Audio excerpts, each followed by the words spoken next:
The Museum of Still Warm Clocks. Chapter 1. The Transmutation. Hal Veridan lived alone inside what used to be his wife. Not metaphorically, Mira Veridan, formerly Mira Ash, had been a sculptor of breath and silence, a niche discipline that relied heavily on attuned intuition, rare minerals, and ancient vowels spoken backwards in dreams. Their arguments had always held a low-frequency hum, but the final one erupted into alchemical dissonance. She turned into architecture mid-sentence. The phenomenon, though rare, wasn't unheard of among practitioners of somatic sculpture. Lawyers specialized in post-metaphysical divorce proceedings. The judge had split the house like a soul. Hal kept the kitchen and 2/3 of the staircase. Mira retained the attic, 2 mirrors, and the scent of jasmine embedded in the west windowsill. 6 years later, Hal still tiptoed across the hardwood floors, careful not to provoke her. Chapter 2. The Clocks That Nest. Hal worked at the Museum of Still Warm Clocks, a not-quite-physical space curated by the Council of Soft Time. Clocks here did not tell linear hours, but emotional resonances. There were love hourglasses filled with sighs, wristwatches ticking in time to heartbeat patterns left by ghost lovers, and grandfather clocks that wept at precisely the hour you first lied to yourself.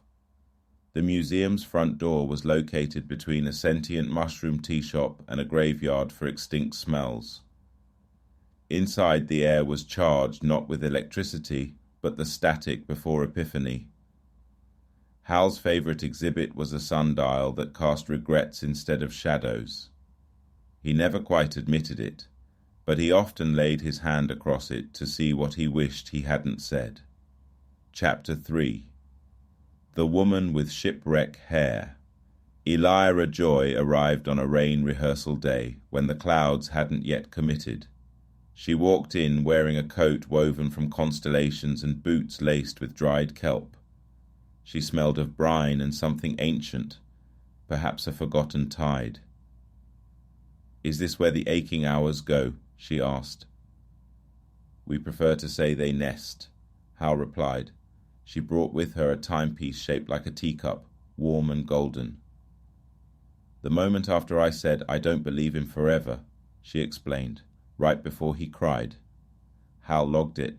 Category, bittersweet severance. Subclass, voluntary wounds. She returned again and again, each visit a new clock, a new shard of time. Chapter 4. Hallways that rearrange with Elira. The museum changed. Corridors lengthened when they laughed, shortened when their conversations deepened.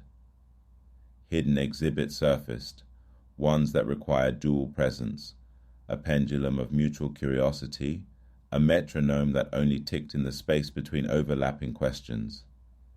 In the hall of half-healed hours, they found an hourglass that reversed its flow whenever someone told the truth about their pain. "I think I loved her more for who she wanted to be," Hal whispered. "I think I broke things just to feel what silence sounds like," Elira said. The sand reversed, the air thickened, softened.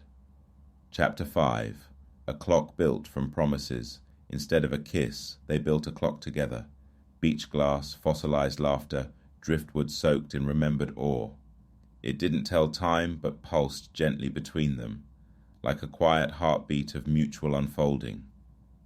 Meanwhile, Mira receded from the walls, not out of malice, but tied like retreat.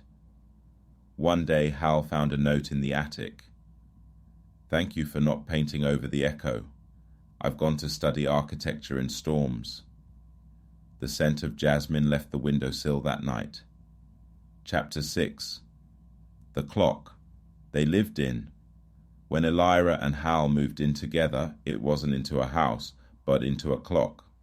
They had built it, a spatio-temporal dwelling held aloft by laughter and made pliable by shared silences. Its walls shimmered with possibility. Its roof hummed lullabies from alternate timelines where they had met sooner. Visitors often asked, "What time is it here?" They would reply in tandem, "Somewhere between the moment you realize you're safe and the moment you stop apologizing for needing to be held, and the clocks around them would breathe. Epilogue. Temporal bloom. Years passed, but not in the usual way. Time in the Museum of Still Warm Clocks isn't measured, it's felt. Elira and Hal became curators of not just timepieces, but of emotional continuity. They taught workshops on temporal composting, how to turn old pain into soil for new love. One day, a child with owl eyes and a voice like turning pages arrived. She held a melted watch. "It used to belong to my mother," she said. "She gave it to me the day she disappeared into poetry." Hal smiled. Elira knelt and took the watch. "We can help you remember what she meant by that." "Time is not linear," the clocks whispered. "It's a garden of strange flowers. And here everything blooms in season." End.